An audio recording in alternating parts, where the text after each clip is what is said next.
नमस्कार, आप देख रहे हैं एएनबी न्यूज। आपके साथ मैं हूं पूजा परमार। अपने उत्तराखंड में खबरों की शुरुआत करते हैं। उत्तराखंड के राज्यपाल गुरमीत सिंह हरिद्वार पहुंचे, जहां उन्होंने स्वयं समूह सहायता के कर्मचारियों से मुलाकात की। उन्होंने 14 फरवरी को उत्तराखंड के लोगों को मतदान करने की अपील की। राज्यपाल गुरमीत सिंह ने बताया कि राज्यपाल का काम संविधान की रक्षा करना होता है और लोकतंत्र की प्रणाली के साथ ही जो 2022 के विधानसभा चुनाव हैं वो कराए जा रहे हैं। और साथ ही उन्होंने कहा कि दुनिया का सबसे बड़ा दान मत का दान है।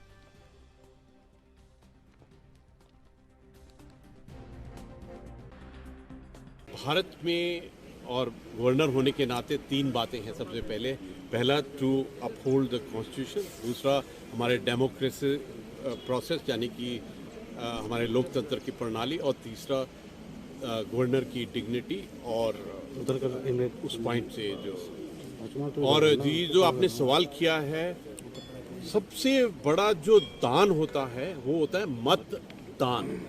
गुरु नानक देव जी ने भी कहा था कि मन नीवा मत ऊंची।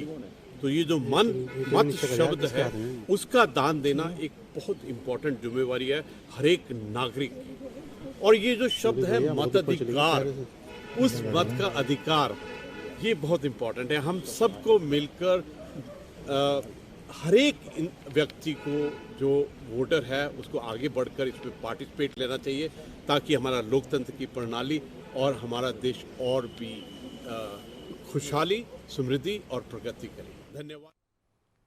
उत्तराखंड के तराई क्षेत्र में प्रचार के लिए निकले मुख्यमंत्री पुष्कर सिंह धामी अपने विधानसभा क्षेत्र खटीमा पहुंचे, जहां उन्होंने चकरपुर स्थित निजी परिसर में आयोजित जनसभा को संबोधित किया। इस मौके पर सीएम धामी ने जहां बीते कार्यकाल में हुए विकास कार्यों की चर्चा की, तो वहीं चुनावी वादे करने वाले अन्य राजनीतिक पार्टियों पर भी जमकर निशाना साधा। मीडिया से बात करते हुए उन्होंने जनता से मिल रहे विश्वास और भरोसे को अपनी शक्ति बताते हुए पूरे राज्य में भारी बहुमत से बीजेपी की जीत का दावा किया।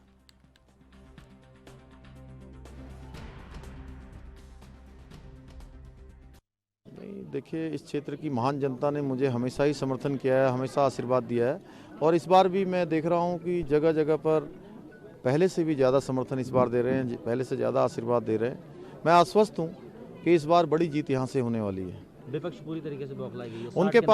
उनके पास कोई मुद्दा नहीं है। विपक्ष मुद्दा विहीन है और विपक्ष से तुष्टीकरण की राजनीति को बढ़ावा दे रहा है। एक वर्ग विशेष के वोट लेने के लिए वो अपने घोषणा पत्रों में और अन्य चीज़ों में अब कहीं पर जो है स्कूल खोलने की बात नहीं कर रहे हैं, अस्पताल खोलने की बात नहीं कर रहे हैं, विकास की बातें नहीं कर रहे हैं। एक वर्ग विशेष को लुभाने के लिए मुस्लिम यूनिवर्सिटी खोलने की बात कर रहे हैं। 6 महीने का विकास आप पूरी तरीके से आपका विकास कार्य बिल्कुल जोरों पर था, और उसको अगर लेकर बात करें तो सरकार को, बीजेपी सरकार को 3 ही साल मिले। अगर 5 साल का समय मिलता है जनता से तो क्या कुछ कहते हैं? नहीं, उत्तराखंड की जनता ने हमारे इन कामों को देखा है। हमने एक एक पल और एक एक क्षण उत्तराखंड राज्य के लिए लगाया है। मुझे पूरा भरोसा है कि उत्तराखंड की जनता हमें पूरे 5 साल देगी। सर, कल राहुल गांधी भी उत्तराखंड के लिए आ रहे हैं। वो आते ही रहते हैं। कांग्रेस के पूर्व राष्ट्रीय अध्यक्ष राहुल गांधी 5 फरवरी को हरिद्वार और ऊधम सिंह नगर में रहेंगे। वो सुबह पंतनगर में उतरेंगे और फिर से किच्छा पहुंचकर किसानों के साथ संवाद करेंगे। यहां से दोबारा से पंतनगर एयरपोर्ट जाएंगे और जॉली ग्रांट एयरपोर्ट के लिए उड़ान भरेंगे। इसके बाद हरिद्वार में राहुल गांधी वर्चुअल चुनावी रैली को संबोधित करेंगे और हर की पौड़ी पर पूजा अर्चना भी करेंगे। राहुल गांधी की सुरक्षा को लेकर पुलिस प्रशासन पूरी तरह से अलर्ट है। सुरक्षा व्यवस्था चाक चौबंद की गई है। पुलिस और अर्धसैनिक बलों ने कार्यक्रम स्थल पर पहुंचकर जायजा लिया। बम निरोधक दस्ते और डॉग स्क्वाड ने चप्पे चप्पे की जांच की। राहुल गांधी शनिवार को 4 बजे कार्यक्रम स्थल नेहरू युवा केंद्र पहुंचेंगे। वर्चुअल संवाद करने के बाद राहुल गांधी 5:30 बजे हर की पैड़ी पर पूजा अर्चना कर गंगा मां का आशीर्वाद लेंगे। राहुल गांधी को दौरे को लेकर पुलिस व्यवस्था के पुख्ता इंतजाम किए गए हैं।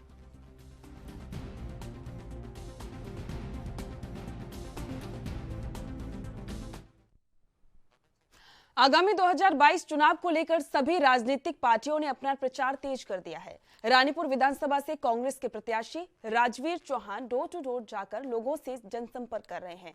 राजवीर चौहान ने हमारे संवाददाता केशव चौहान से खास बातचीत में कहा कि बीजेपी से जनता परेशान हो चुकी है। क्षेत्र की जनता इस बार बदलाव चाहती है और हम जीत को लेकर पूरे आश्वस्त हैं।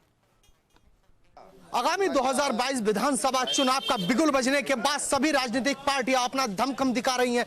कहीं ना कहीं सभी राजनीतिक प्रत्याशी डोर टू डोर जाकर लोगों से जनसंपर्क कर रहे हैं। तो इसी क्रम में भेल रानीपुर विधानसभा से कांग्रेस प्रत्याशी राजवीर चौहान भी कहीं ना कहीं लोगों से जनसंपर्क कर रहे हैं। तो हमारे साथ मौजूद है सीधा बात करने के लिए राजवीर चौहान जी। उनसे जानेंगे कि किस तरीके की उनकी रणनीति है और किन मुद्दों को लेकर वो जनता के बीच जा रहे हैं। सर, बहुत बहुत स्वागत है आपका एनबी न्यूज चैनल पर।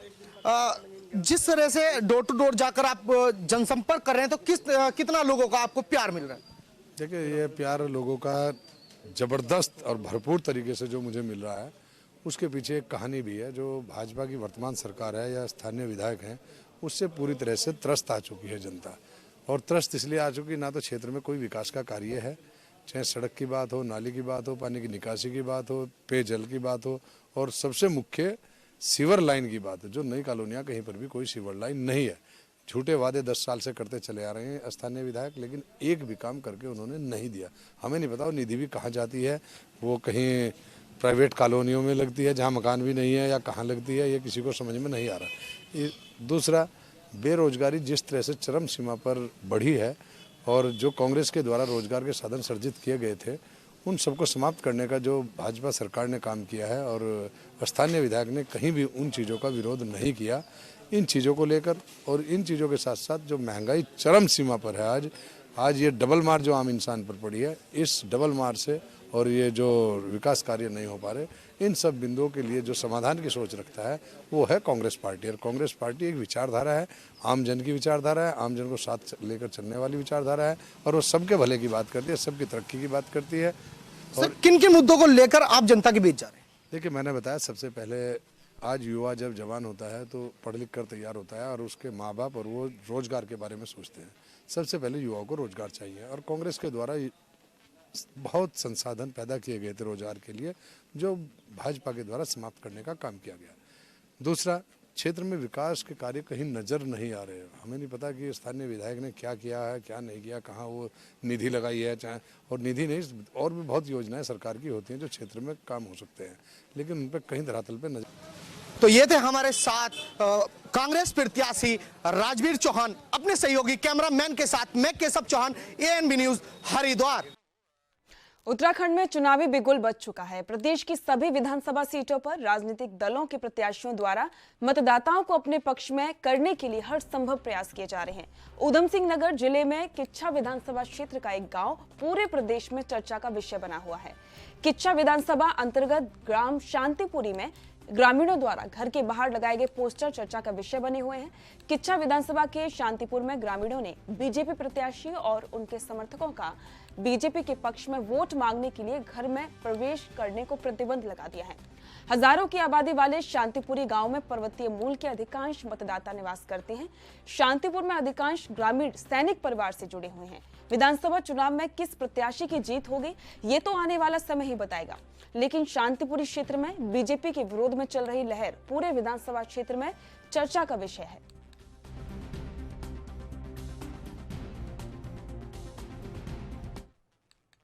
रोशनाबाद के पुलिस कार्यालय में वरिष्ठ पुलिस अधीक्षक योगेंद्र सिंह रावत ने आधुनिक उपकरणों से लैस 11 वाहनों को सुरक्षा की दृष्टि से हरी झंडी दिखाकर रवाना किया।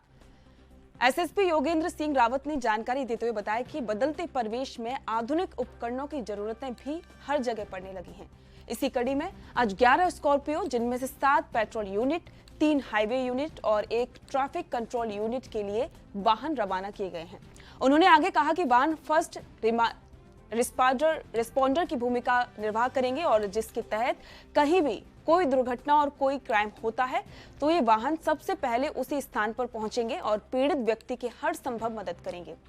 एसएसपी हरिद्वार ने बताया कि जनपद हरिद्वार के कई रूट पर इन वाहनों को तैनात किया जा रहा है, जिससे किसी भी दुर्घटना या किसी भी क्राइम की सूचना मिलते ही ये वाहन बिना समय गंवाए स्थान पर पहुंचेंगे।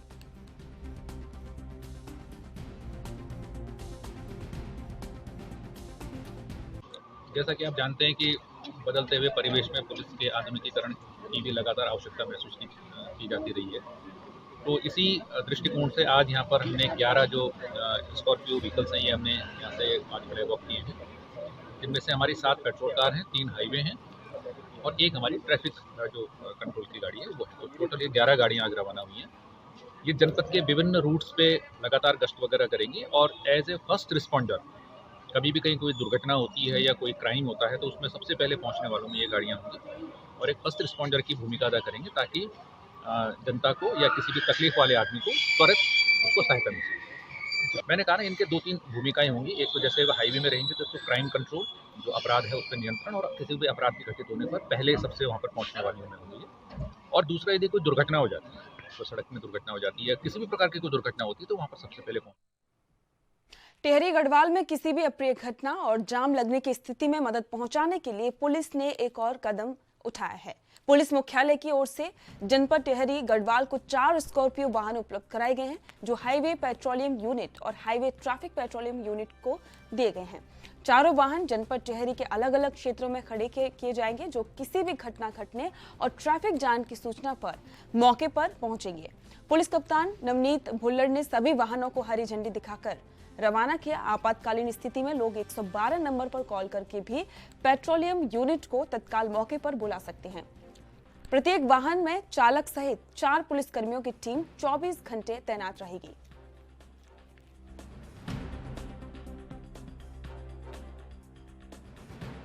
आज ये 4 नए वाहन, स्कॉर्पियो वाहन जनपद पुलिस को पुलिस मुख्यालय द्वारा आवंटित हुए हैं।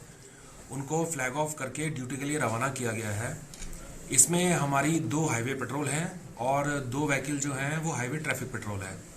और इसमें इन चारों गाड़ियों की बीट एरिया डिवाइड कर दिया गया है। इनके आने से पुलिस के जो कार्य हैं उसमें गुणात्मक वृद्धि होगी, हमारा रिस्पांस टाइम कम होगा और पुलिस की विजिबिलिटी रोड पे इंक्रीज होगी और पुलिस पब्लिक के लिए इजीली एक्सेसिबल होगी। और मैं आशा करता हूं कि इससे जनता को हम मदद करने में और त्वरित तरीके से। ऊधम सिंह नगर के किच्छा में प्रशासन ने अंग्रेजी शराब की दुकान को सील करते हुए कार्रवाई शुरू कर दी है। आरोप है कि विधानसभा चुनाव के प्रत्याशियों द्वारा जारी की जा रही पर्चियों के आधार पर मतदाताओं को शराब बांटी जा रही थी। शिकायत मिलने के बाद एसओजी और एफएसटी की संयुक्त टीम ने अंग्रेजी शराब की दुकान पर औचक निरीक्षण किया और इसके बाद में छापामार कार्रवाई की। कार्रवाई के दौरान 3 लोग प्रत्याशियों द्वारा जारी की गई पर्ची के आधार पर शराब लेते नजर आए और प्रशासन की टीम के पहुंचते ही तीनों युवक मौके से फरार हो गए। किच्छा के मुख्य बाजार स्थित अंग्रेजी शराब की दुकान पर एफएसटी मजिस्ट्रेट गजेंद्र कुमार के नेतृत्व में पहुंची प्रशासन की टीम ने दुकान पर लगे सीसीटीवी कैमरे की जांच की। जांच के दौरान शिकायत सही पाई गई। शिकायत ये कंट्रोल रूम से मिली है कि यहाँ पर जो है इस वाइन शॉप से जो है पर्चियों के द्वारा जो है दारू जो है बांटी जा रही है, पेटियों के हिसाब से दारू जा रही है। तो इस सूचना के आधार पर हमने इस डीवीआर को चेक किया टीम ने। इसमें जो है कुछ गतिविधियां जो है पाई गई जैसा कि शिकायत किया गया था। अब फर्दर कार्रवाई इसकी की जा रही है। तो सर क्या कोई रजिस्टर वगैरह किए जा रहे हैं और डीवीआर जो है सील किया जा रहा है। दुकान सील करने की कार्रवाई हो रही है जी। कौन कौन टीम आई हुई है सर? टीम एफएसटी की टीम है इसमें और जो है लोकल यहाँ की टीम है कोतवाली किच्छा और सीओ साहब के आदेश के अनुसार और आरओ साहब के आदेश। 2022 विधानसभा चुनाव को सफल बनाने के लिए प्रशासन भी पूरी तरह से सतर्क हो गया है ताकि विधानसभा चुनाव के दौरान शांति व्यवस्था बनी रहे। और इसी के चलते जनपद ऊधम सिंह नगर के जसपुर कोतवाली क्षेत्र में विधानसभा चुनाव के मद्देनजर 11 लोगों के खिलाफ कार्रवाई की गई है। जसपुर के कालियाबाला गांव में ढोल नगाड़ों के साथ जिला बदर किए गए व्यक्तियों के खिलाफ पूरे गांव में मुनादी कराई गई। स्थानीय प्रशासन द्वारा लोगों को चेताया गया कि कोई गलत सूचना या लड़ाई झगड़ा किया जाता है तो उसके खिलाफ कार्रवाई की जाएगी।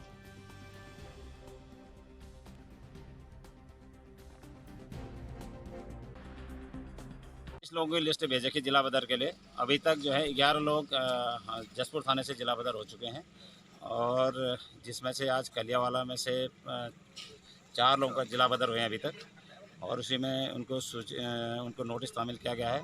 अगर वो यहाँ मिलते हैं, पकड़े जाते हैं घूमते हुए तो उनके विरुद्ध पकड़ करके। उत्तराखंड में मौसम विभाग के भारी वर्षा और बर्फबारी के अलर्ट के बाद अल्मोड़ा, बागेश्वर, पिथौरागढ़ में भारी बर्फबारी हो रही है, जिससे प्रत्याशियों के प्रचार के साथ ही यातायात में भी भारी परेशानियां हो रही हैं। इसके साथ ही प्रधानमंत्री नरेंद्र मोदी की अल्मोड़ा लोकसभा की 14 विधानसभा सीटों के लिए होने वाली वर्चुअल रैली को लेकर भाजपाइयों की परेशानियां बढ़ने लगी हैं, जबकि अल्मोड़ा लोकसभा के सभी इलाकों में अगले 24 घंटे की मौसम विभाग की चेतावनी है, जिससे अब रैली को लेकर बीजेपी के पदाधिकारियों में बेचैनी बढ़ने लगी है। आपको बता दें कि आज प्रधानमंत्री नरेंद्र मोदी की अल्मोड़ा में वर्चुअल रैली होनी थी, जो कि मौसम खराब होने की वजह से स्थगित कर दी गई।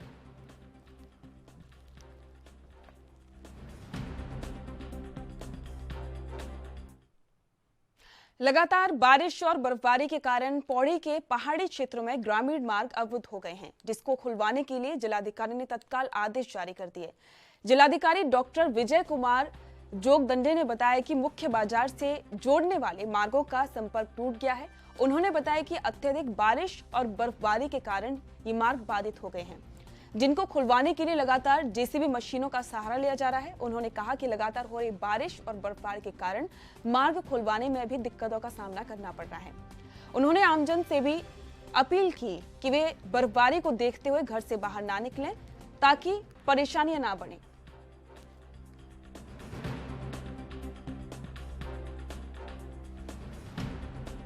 एक बुजुर्ग आदमी भी थे जिन्हें लेके हम घर आ रहे थे, और मंत्री जी अपने क्षेत्र के दौरे पे आए हुए थे, उपरेख हाल में रुके हुए थे।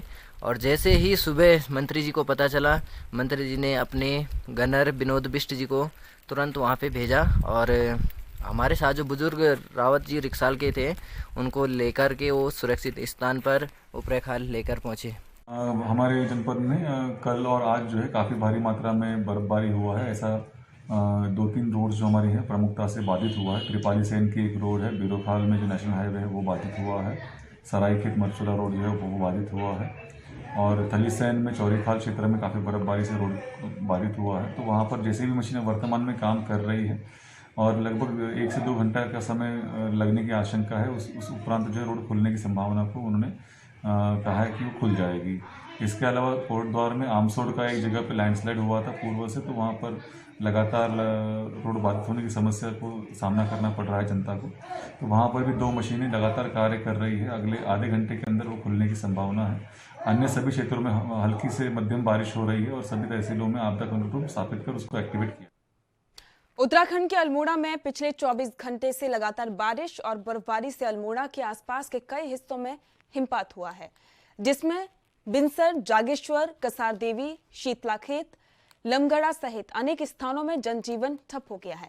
कई सड़क मार्ग बंद होने से आवाजाही में भी लोगों को परेशानी का सामना करना पड़ रहा है।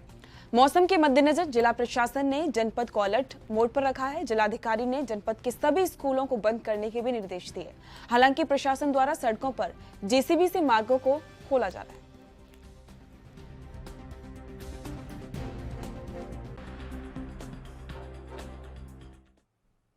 उत्तराखंड के देहरादून में मौसम निदेशक विक्रम सिंह ने उत्तराखंड मौसम के विषय में कहा कि 3 फरवरी को हल्की बारिश होगी और पहाड़ी क्षेत्रों में बर्फबारी होगी। इसी के साथ में गढ़वाल के क्षेत्र में भी बर्फबारी होगी, और 4 फरवरी को भी कुमाऊं जनपद में भारी बारिश और बर्फबारी का उन्होंने अलर्ट बताया। बर्फबारी के कारण मार्ग अवरुद्ध होने की भी संभावना है।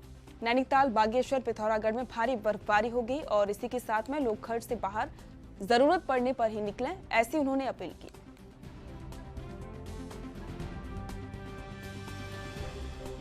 तो प्रदेश में हल्की से मध्यम बारिश बर्फबारी वो चल रही है। जो बर्फबारी वो ठीक है 2000 मीटर या उससे अधिक ऊंचाई वाले क्षेत्रों में है, और बाकी जगह जो है हल्की मध्यम तक की बारिश वो देखने को मिल रही है। लेकिन जो अब बारिश और बर्फबारी की एक्टिविटी वो बढ़ेगी, तो आप ये कह सकते हैं शाम रात से लेकर आज जो है और कल दिन तक जो है जो मेन एक्टिविटी वो इस दौरान रहेगी। और जिसके कारण आप देखेंगे जो गढ़वाल क्षेत्र है उसमें पहाड़ों में कहीं कहीं पर भारी बर्फबारी जो है जो 2200 मीटर या उसके आसपास तक के क्षेत्र हैं उसमें वो देखने को मिलेगी। इसी तरह का दुक्का जगहों में भारी बारिश भी जो है जो गढ़वाल क्षेत्र के जनपद में उनमें वो देखने को मिलेगी। लेकिन इसके साथ अगर मैं बात करूं कुमाऊं क्षेत्र की, तो वहाँ पे जो मौसम की गतिविधियाँ वो ज़्यादा रहेंगी।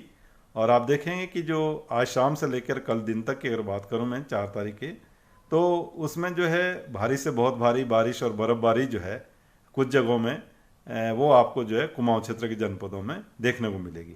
तो बर्फबारी जैसे मैंने बोला ये 2000 मीटर या 2200 मीटर और उसके आसपास के जो क्षेत्र हैं या उससे अधिक के हैं तो उनमें ही रहेगी, बाकी जगह जो बारिश आपको देखने को मिलेगी।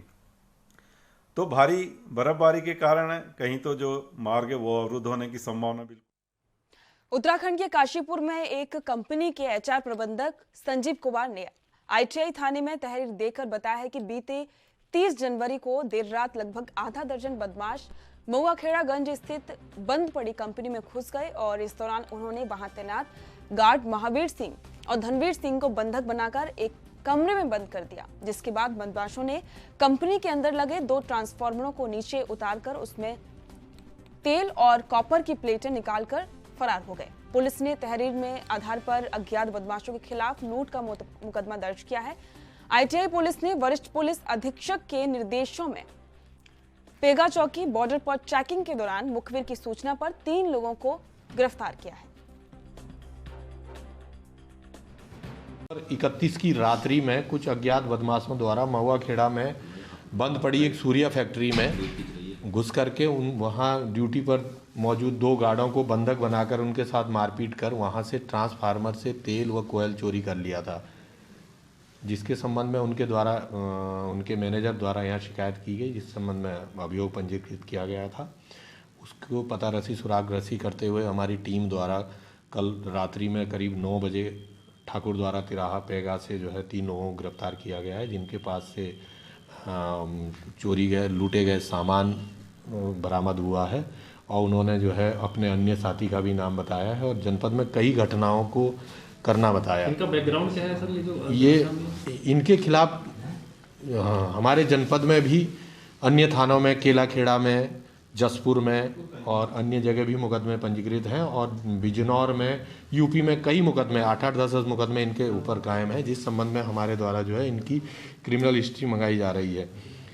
इनका ये उक्त गैंग जो है इसी काम को करता है, ट्रांसफार्मर चोरी करना, चलती लाइन से ट्रांसफार्मर चोरी कर लेते हैं। कुंडा क्षेत्र में भी इन्होंने घटना होना बताया कि हमने एक घटना उसी दिन रात को कुंडा क्षेत्र में भी की थी, वहाँ भी हमने इसी तरह लाइट काट करके ट्रांसफार्मर से तेल और वो कोयल चोरी। उत्तराखंड में विधानसभा चुनाव के माहौल के बीच चोर भी सक्रिय हैं। मंगलौर के गुरुकुल नौरसर में चोरों ने एक बैंक की दीवार तोड़कर चोरी करने का प्रयास किया, वहीं अलार्म बजने पर चोर फरार हो गए। बैंक मैनेजर की शिकायत पर पुलिस ने जांच शुरू कर दी है। मामला मंगलौर के गुरुकुल नारसन का है, जहां चोर बैंक की दीवार तोड़कर अंदर घुसे और एटीएम को क्षतिग्रस्त कर दिया। वहीं सीओ पंकज गैरोला ने बताया कि बैंक मैनेजर की शिकायत के बाद पुलिस टीम गठित की गई और सीसीटीवी कैमरे की मदद से जल्द ही मामले का खुलासा किया जाएगा।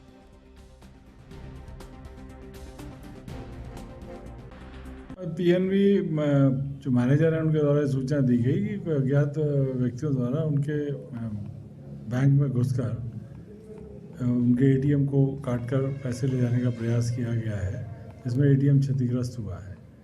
उसमें कोई वो कैश वगैरह नहीं ले जा पाए, इस संबंध में अभियोग पंजीकृत कर दिया गया है, उसमें जो है कार्रवाई की जा रही है। ये सुरक्षा गार्ड भी इस बैंक में नहीं है और इसके पीछे काफ़ी जो है एकांत स्थान है, तो उस संबंध में बैंक अधिकारियों से भी वार्ता की गई है। सीसीटीवी जो है पीछे की साइड लगाने के लिए उनको निर्देशित किया गया है। साथ ही साथ इस घटना में जो सम्मिलित हैं उनको शीघ्र से पकड़ने की। पौड़ी विधानसभा के कलजीखाल ब्लॉक के टंगरौली गांव के ग्रामीणों ने एक खुली बैठक कर आगामी विधानसभा चुनाव के बहिष्कार का फैसला लिया है। ग्रामीण गांव के विकास से असंतुष्ट हैं, जिससे ग्रामीणों का कहना है कि देश आजादी के 73वां अमृत महोत्सव मना रहा है, लेकिन ग्रामीणों के बार बार शासन प्रशासन से गुहार लगाने के बावजूद भी सड़क और पानी की समस्या बरकरार है। ग्रामीणों का कहना है कि ग्रामीण आदिमानव की जिंदगी जीने को मजबूर हैं। महिलाओं को 2 किलोमीटर तक की दूरी तय करके पानी लाना पड़ता है और जानवरों के लिए भी पानी का अभाव है। सड़क की दुर्दशा है और नेता 5 साल में वोट डालने को लेकर तरह तरह के प्रलोभन और आश्वासन देते हैं, लेकिन जमीन पर कार्य नहीं दिखाई देता है। लिहाजा ग्रामीणों ने चुनाव का पूर्ण रूप से बहिष्कार करने का फैसला लिया।